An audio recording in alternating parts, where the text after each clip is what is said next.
चलिए तो आज जो है से हम लोग 9th क्लास के फर्स्ट लेसन करने जा रहे हैं। 9th क्लास का फर्स्ट लेसन है जिसका नाम है स्थिति और विस्तार। भारत का स्थिति और विस्तार। पहले इसको समझते हैं, भारत की स्थिति और विस्तार क्या होता है। जैसे इसमें ये चीज पढ़ना है आपको कि भारत जो है से विश्व में कहाँ पे है और उसका विस्तार किस प्रकार से है। जैसे कोई भी स्थान है तो उसका हम लोग पता कैसे लगाएंगे कि ये कहाँ पे है ना। जैसे भारत है तो भारत को हम लोग कैसे पता करेंगे कि वर्ल्ड में कहाँ पे है। भारत का नक्शा देखते हैं, वर्ल्ड का नक्शा देखते हैं तो नक्शा में पता ना चलता है। आपको समझना है कि किस प्रकार से हम पता करेंगे कि भारत कहाँ पे है या और भी कंट्री। जैसे हम लोग अभी पढ़ रहे हैं भारत के बारे में तो भारत के बारे में जानेंगे, या और भी कंट्री रहेगा जैसे नेपाल के बारे में जानना है या अमेरिका के बारे में जानना है। किसी भी देश के बारे में अगर आपको पता लगाना है तो आपको जो है इस प्रकार से आपको जानकारी रखना है कि हम उसको पता कैसे करेंगे कि कौन सा देश कहाँ पे है। तो आज हम लोग भारत को देखते हैं कि भारत कहाँ पे है। तो सबसे पहले हम लोग भारत के स्थिति वगैरह जानने से पहले इसको जानेंगे ये क्या होता है। तो ये जो गोलाकार हम बनाए हैं ये क्या है, पृथ्वी। क्या है, पृथ्वी। यानी पृथ्वी कैसा है, गोल। तो इसी से हम लोग पता लगाएंगे कि कौन सा देश कहाँ पे है। मुख्य रूप से इसको जानना अच्छे तरीके से। तो इसमें जो रेखा खींचा गया है, ये जो रेखा आप लोग देख रहे हैं रेखा, ये रेखा जो है काल्पनिक रेखा, वास्तविक में रेखा है नहीं। ऐसा नहीं है कि पृथ्वी पर जो है सच का रेखा खींचा गया है, रेखा नहीं। इसको जो है काल्पनिक रूप से मान लिया गया है और इसी से पता लगाया जाता है कि कौन सा देश कहां पे है। ठीक है, तो इस रेखा को जो ऊपर से रेखा आया हुआ है, इस रेखा को इसको हम लोग बोलते हैं देशांतर। इसको कौन रेखा बोलेंगे, देशांतर रेखा बोलेंगे ना। और ये जो आपको जो क्षैतिज रेखा है ये वाला, इसको हम लोग कौन रेखा बोलेंगे, अक्षांशीय रेखा बोलेंगे। इसको अक्षांशीय रेखा बोलते हैं, इसको याद रखिएगा। ये जो क्षैतिज रेखा खींचा गया, अब ये हम यहाँ पे कितना खींचे हैं, 1 2 3 4। तो ऐसा नहीं है कि चारों, ठीक है। यहाँ पे इसके बीच में भी तो और कंट्री होगा, इसके बीच में भी और कंट्री होगा, इसके बीच में भी कंट्री होगा, इसके बीच में भी, सब जगह पे होगा। लेकिन हमको अभी किसको जानना है, भारत के बारे में जानना है। तो भारत को जब जानना है तो हम लोग मुख्य रूप से किस पे ध्यान देंगे, भारत। इसलिए हम इतना रेखा खींचे हैं, ठीक ना। इसमें और रेखा भी होता है। तो आपको समझ में आया कि ऊपर से जो रेखा आएगा इसको हम लोग बोलेंगे क्या चीज, देशांतर। इसको कौन रेखा बोलेंगे, देशांतर रेखा बोलेंगे। और जो नीचे से जो क्षैतिज है इसको जो हम लोग क्या बोलेंगे, अक्षांशीय रेखा बोलेंगे। ये दो को याद रखना, इसको अक्षांशीय बोलेंगे, इसको देशांतर। अब देशांतर अक्षांशीय क्या होता है, तो आपको देशांतर रेखा और अक्षांशीय रेखा से ही पता किया जाता है कि कौन देश किसके बगल में है, कहां पे है ना, पूरब में है, दक्षिण में है, उत्तर में है, कहां पे है। तो यहां से आप देखिए कि विषुवत रेखा, ये जो रेखा है, विषुवत रेखा मतलब बीच से गुजरने वाला, ठीक है। इस प्रकार से ये जो देशांतर रेखा है, देशांतर रेखा के किस दिशा में भारत है, से बताइए, उत्तर दक्षिण। देखिए है पे आप लोग, ये जो रेखा जो आपका हुआ, देखिए नक्शा इस प्रकार से रहता है। ऊपर उत्तर रहेगा, इधर क्या रहेगा, दक्षिण रहेगा, इधर पश्चिम हो जाएगा और इधर क्या होता है, पूरब। तो ये बताइए कि हम लोग देशांतर रेखा से किस दिशा में, पूरब दिशा में। तो यहाँ से याद रखना है कि भारत जो है से किस दिशा में है, पूरब दिशा में, ठीक है। किस अक्षांश रेखा के कहां पे है, ये जो विषुवत रेखा जो है बीच वाला रेखा, इस विषुवत रेखा के उत्तर में है कि दक्षिण में है। भारत का स्थिति जो है उत्तरी गोलार्ध में है कि दक्षिणी गोलार्ध में। तो यहाँ से देखिए कि आपको ये जो विषुवत रेखा गुजर रहा है बीच से, ठीक है, 0 डिग्री से जो विषुवत रेखा जो गुजरेगा उसके हम लोग कहाँ है, ऊपर, उसके ऊपर। और जो नीचे रहेगा उसको क्या बोलेंगे, दक्षिण। तो नीचे जो भी कंट्री आएगा वो दक्षिणी गोलार्ध में हो जाएगा और ऊपर जो कंट्री जाएगा उसको कौन गोलार्ध में बोलेंगे, उत्तरी गोलार्ध में बोलेंगे। तो हम लोग किस गोलार्ध में है, उत्तरी गोलार्ध में। और ये जो अक्षांश यहाँ से लिया जाता है 0 डिग्री, जैसे जैसे आप ऊपर ऊपर जाते जाइएगा वैसे वैसे क्या होते जाएगा, बढ़ते जाएगा और 90 डिग्री पर चले जाएंगे। ठीक है, जैसे जैसे इस विषुवत रेखा से जैसे जैसे ऊपर जाएंगे तो ऊपर जाते जाते जो है क्या होते रहेगा, बढ़ते रहेगा। और इससे जितना ऊपर जाइएगा उतना जो है क्या होते जाएगा, ठंड बढ़ते जाएगा ना। जैसे बीच से, तो बीच पे यहाँ पे सूर्य का किरण सीधी पड़ता है, तो सीधा पड़ने के कारण क्या होता है कि यहाँ पे गर्मी क्या रहता है, ज्यादा। और इससे जैसे जैसे दूर जाइएगा, ऊपर या कहाँ, नीचे, दोनों तरफ, पर ऊपर नहीं, जैसे जैसे ऊपर जाइएगा सूर्य का किरण तिरछा पड़ते जाएगा वैसे वैसे जो है गर्मी क्या होते जाएगा, कमते जाएगा। और इसके नीचे जस्ट इसका उल्टा, जैसे जैसे नीचे जाइएगा आपको वहां पे भी गर्मी क्या होते जाएगा, कमते जाएगा। और धीरे धीरे जैसा ही आप दक्षिणी गोलार्ध में पहुंच जाइएगा और उत्तरी गोलार्ध में पहुंच जाइएगा तो यहाँ काफी ज्यादा क्या होता है, ठंडा होता है, बर्फीला एरिया। ठीक है, यानी उत्तरी गोलार्ध में यहाँ पे क्या पड़ेगा, बर्फ, यानी कि यहाँ पे बर्फ रहेगा। ठीक है, और नीचे भी क्या रहेगा, बर्फ। तो इस प्रकार से दुनिया में हम लोग जो है किस गोलार्ध में है, उत्तरी गोलार्ध। ठीक है, उत्तर की ओर है, उत्तरी गोलार्ध में है। और देशांतर रेखा से किस दिशा में है, पूरब की दिशा में ना, पूर्वी देशांतर। ऐसे जीके में पूछेगा हम लोग किस देशांतर में, पूर्वी देशांतर में, किस गोलार्ध में, तो उत्तरी गोलार्ध। ठीक है, और जैसे जैसे जैसे हम लोग यहाँ ठंडा गर्मी बरसात सब होता है, काय होता है, क्योंकि हम लोग विषुवत रेखा से ऊपर है, उस पे नहीं है, तो विषुवत रेखा से ऊपर है तो यहाँ ठंडा भी पड़ता है, गर्मी भी और काची बरसात भी। इस प्रकार से जो है दुनिया में हम लोग यहाँ पे हैं। ठीक है, यहाँ पे देखिए भारत यहाँ पे है। ठीक है, ये जो रेखा गुजरा है इसको क्या कहेंगे, ये तो सब अक्षांशीय रेखा है, ऐसे तो अक्षांशीय रेखा है, तो जो भारत से जो गुजरा वो तो अक्षांशीय रेखा है ही है, लेकिन इसको हम एक और नाम से जानते हैं, इसको क्या बोलते हैं, विषुवत तो बीच से हो गया, इसको हम लोग बोलेंगे कर्क रेखा। इसको क्या बोलेंगे, क्वेश्चन पूछेगा आपसे कि कौन सा रेखा जो है भारत से गुजरता है, कर्क रेखा, याद रहेगा, कर्क रेखा जो है कहां से गुजरेगा, भारत से गुजरेगा। ठीक है, ये बात इतना समझ में आ गया ना, चलिए इतना बात समझ में आया। अब हम लोग आते हैं भारत पे। देखिए भारत का नक्शा इस प्रकार से है, तो भारत का नक्शा देखिए यहाँ से, अब इसका लंबाई चौड़ाई देख लेते हैं, इसका विस्तार किस प्रकार से है। तो भारत को यहाँ पे कौन सा देश है, कौन सा राज्य है, गुजरात, गुजरात, और यहाँ पे क्या चीज है, अरुणाचल प्रदेश। ठीक है, यानी कि सबसे पूर्वी जो छोर है यहाँ पे अरुणाचल प्रदेश और यहाँ पे क्या चीज है, गुजरात। तो गुजरात से लेकर के और अरुणाचल प्रदेश तक ना, यानी कि इसको हम कह सकते हैं पश्चिम से पूरब तक की पूरा जो लंबाई है वो कितना है, 2933 किलोमीटर, यानी पूरा इसको लंबाई कितना हो जाएगा, 2933 किलोमीटर।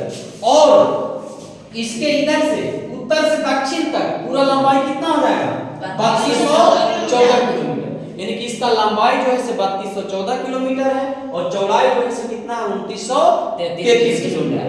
इस प्रकार से जो है भारत का क्या है, विस्तार है ना। अब इसके बाद हम लोग देख लेते हैं कि इसका आकार के बारे में।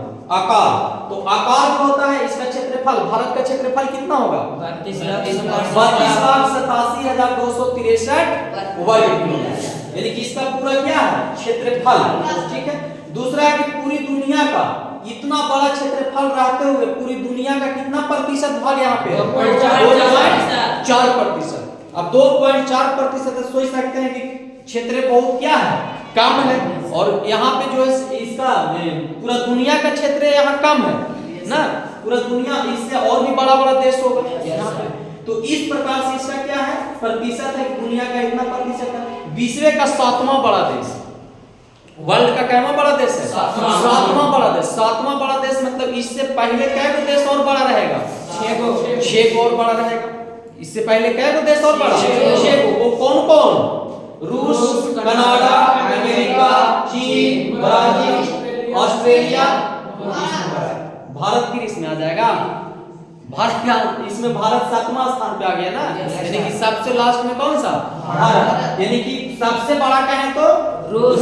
क्षेत्रफल की दृष्टि से सबसे बड़ा देश कौन हो जाएगा, रूस। उसके बाद कनाडा, अमेरिका, चीन, ब्राजील, ऑस्ट्रेलिया, भारत। इस प्रकार से जो है इससे 6 और बड़े देश है।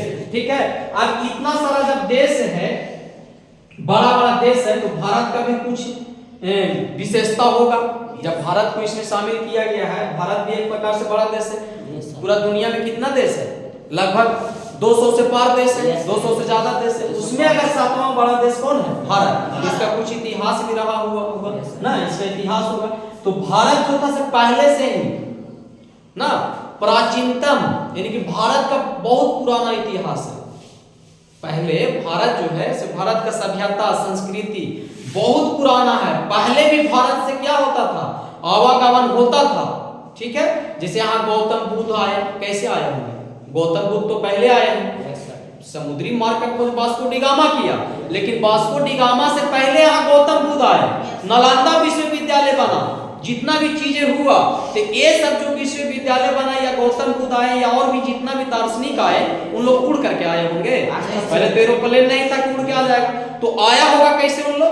स्थल मार्ग से। कैसे आया होगा? स्थल मार्ग से। इसके मतलब ये हुआ कि भारत में पहले से ही स्थल मार्ग से क्या होते रहा है? व्यापार होते रहा है, चाहे वो विचार का व्यापार हो या वस्तु का व्यापार हो। व्यापार ये नहीं, व्यापार का एक मतलब खरीदना बेचना, ये चीज नहीं होता। जैसे आवागमन भी हुआ, जैसे वहां का सभ्यता यहाँ आना, यहाँ का सभ्यता अदर जगह जाना, ये पूरा वर्ल्ड को प्रभावित किया है।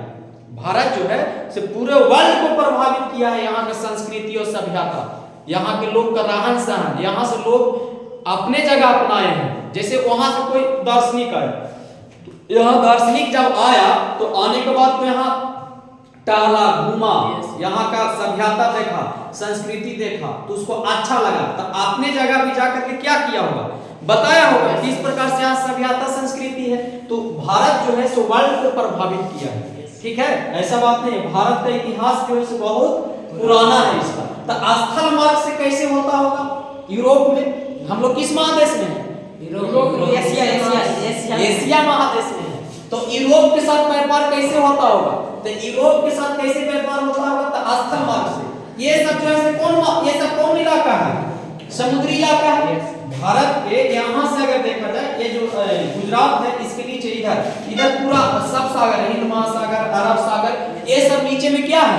सागर है, समुद्री इलाका है। ये समझिए कि समुद्री इलाका है। ठीक है, इसके ऊपर ये सब स्थल मार्ग है, ये सब स्थल मार्ग है। तो भारत जो है इसका फैलाव इस प्रकार से, इधर से स्थल मार्ग से यहाँ पे क्या होते रहा है? व्यापार होते रहा है पहले। ठीक है, अब इसको हम लोग आगे देखते हैं। देखिए, ये तो 7वां बड़ा देश हो गया। अगला स्थल सीमा रेखा की लंबाई। स्थल सीमा रेखा की लंबाई, तो भारत के स्थल सीमा रेखा की लंबाई कितना है?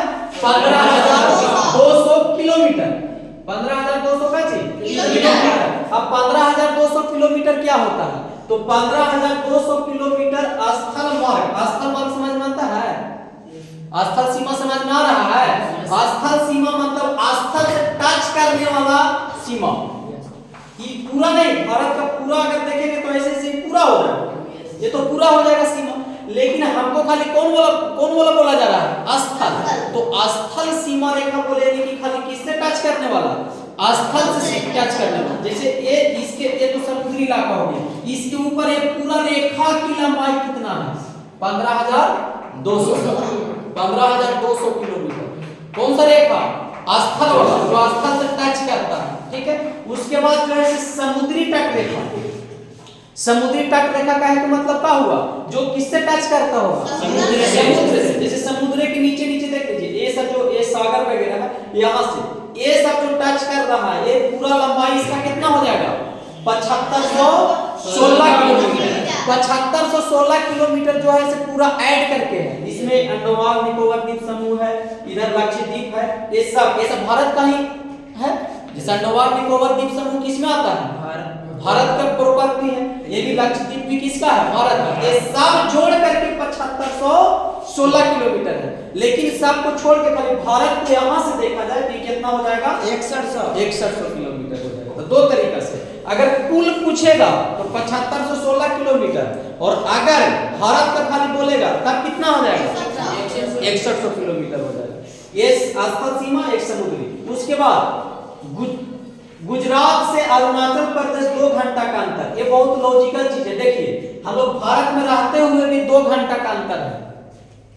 गुजरात से कहां तक? अरुणाचल प्रदेश। अरुणाचल प्रदेश तक। अगर कोई व्यक्ति गुजरात में है और कोई व्यक्ति कहां है?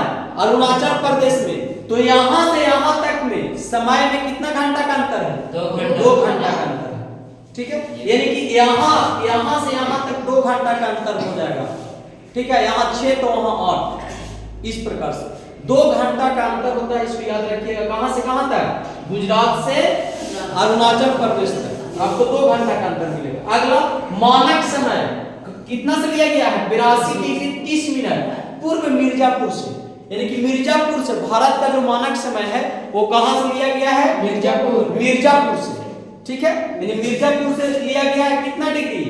82 डिग्री 30 मिनट, 82 डिग्री 30 मिनट से लिया गया है मिर्जापुर से। कभी कभी देखते हैं कि जहां तक अदर जो कंट्री है वहां समय में क्या आता है? काफी ज्यादा अंतर होता है, ठीक है। 10-10 घंटा अंतर आता है समय में ना। यहाँ अगर 6 बज रहा है तो कहीं पे आपको कितना बज जाएगा? 12 बज जाएगा, कहीं पे 2 बज रहा होगा। इस प्रकार से अंतर आता है विदेश में समय में। तो समय जो है से मुख्य रूप से लिया गया है आपका मिर्जापुर से, ठीक है। यानी मिर्जापुर से समय लिया गया है। उसके बाद आपको है स्थिति। इसका स्थिति क्या? ये तो अभी बताया, इसका क्या चीज था? आकार। इसका आकार किस प्रकार से है? इसका विस्तार किस प्रकार से है? आप देखिए भारत का जो स्थिति है वो किस प्रकार से है। तो भारत का स्थिति देखिए उत्तरी गोलार्ध में, जैसे आपको बताएं कि देखिए ये सब अक्षांशीय रेखा है। तो अब भारत जो है किस गोलार्ध में है? उत्तरी गोलार्ध। यानी कि स्थिति मतलब बसा हुआ कहां पे? तो भारत कहां पे बसा हुआ है? उत्तरी गोलार्ध में बसा हुआ है, ठीक है। अक्षांश, इसका अक्षांश कितना? 8 डिग्री 4 मिनट से 36 डिग्री 6 मिनट इसका अक्षांश ये है। 8 डिग्री 4 मिनट से लेकर के 36 डिग्री 6 मिनट तक है इसका विस्तार, ठीक है।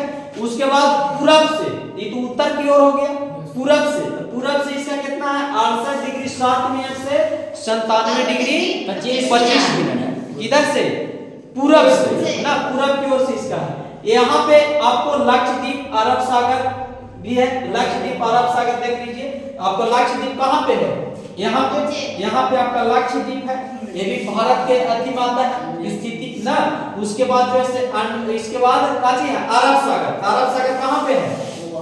यहाँ पे क्या है? अरब सागर, लक्षद्वीप। और इसके बाद कर्क रेखा 23 डिग्री 30 मिनट, यानी कि जो भारत से गुजरता है। भारत से गुजरने वाला रेखा को क्या बोलते हैं? कर्क रेखा। जो जिसका कितना है? 23 डिग्री 30 मिनट। इस प्रकार से गुजरेगा काची कर्क रेखा। तो ये तो इसका स्थिति हो गया कि कहां पे है। उत्तरी गोलार्ध, मुख्य रूप से याद रखिएगा भारत जो है से उत्तरी गोलार्ध में है और भारत से गुजरने वाला रेखा जो है कर्क रेखा है। ये उत्तर से होता है 8 डिग्री 4 मिनट से लेकर के 36 डिग्री 6 मिनट तक, और पूरब से होगा 68 डिग्री 7 मिनट से 97 डिग्री 25 मिनट तक, ठीक है। अब जानने वाली मुख्य बात है कि भारत जो है से कौन-कौन देश से सटा हुआ है, यानी कि भारत के स्थल सीमा कौन-कौन देश से संपर्क करता है ना। चलिए देखिए कौन-कौन देश से संपर्क करेगा। तो भारत का देखिए यहाँ पे पाकिस्तान भारत को टच करता है। अफगानिस्तान, पाकिस्तान के बाद क्या है? अफगानिस्तान। उसके बाद आपका चीन हो जाएगा। यहाँ पे आपका बांग्लादेश है, म्यांमार है, ठीक है। यहाँ पे म्यांमार है, यहाँ पे म्यांमार है, यहाँ पे क्या है? बांग्लादेश है। जैसे देखिए ना हम यहाँ लिखे हैं आपको कौन-कौन सीमाएं टच करता है। पाकिस्तान भारत से सटा हुआ देश। जैसे आपसे पूछ देगा कि भारत के पड़ोसी देश का नाम बताइए जिसका सीमा जो है से अदर कंट्री से क्या होता है? सटा हुआ। तो कौन-कौन देश? पाकिस्तान, अफगानिस्तान, चीन, भूटान, बांग्लादेश और म्यांमार। बांग्लादेश और एक क्या है? म्यांमार। इस प्रकार से, यानी कि इस प्रकार से कि क्या वो देश टच करता है? 1 2 3 4 5 6, यानी कि 6 नेपाल। हाँ, नेपाल जो है यहाँ पे देखिए, यहाँ पे हिमालय पर्वत है, ठीक ना। तो चीन उसको चीन में हम लोग गिनते हैं, चीन से काउंटिंग करते हैं, ठीक है। नेपाल जो है आपका यहाँ पे है आपका, ठीक है। नेपाल भी बोल सकते हैं कि नेपाल हमारा कौन देश है? पड़ोसी देश है। भारत के अगर नक्शा देखा जाए तो उत्तर में कौन पाया जाता है? नेपाल। भारत के उत्तर में नेपाल है, तो यहाँ पे नेपाल बोल सकते हैं। तो ये आपका था काची स्थल सीमा।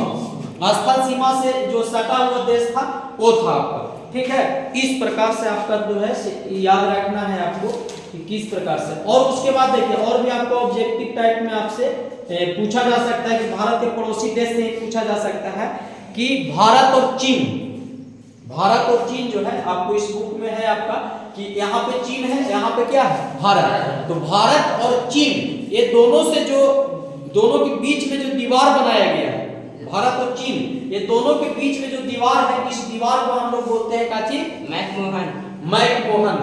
इस दीवार का काची नाम है मैकमोहन लाइन, इसको हम लोग बोलते हैं। जो सीमा रेखा दिया गया है, ठीक है, दीवार नहीं सीमा रेखा उसको बोल सकते हैं। सीमा रेखा मतलब कि क्या होता है, बॉर्डर अलग करना। भारत अलग और चीन क्या चीज अलग। वो जो बॉर्डर जो है उसको हम लोग बोलते हैं मैकमोहन लाइन, ठीक है। इस प्रकार से तो आप लोग इसको नोट्स कीजिए और फिर आपको पॉइंट बाय पॉइंट अभी आपको हम सारे बात लिखा दे रहे हैं। तो इस प्रकार से आपको याद रखना है, ठीक ना। चलिए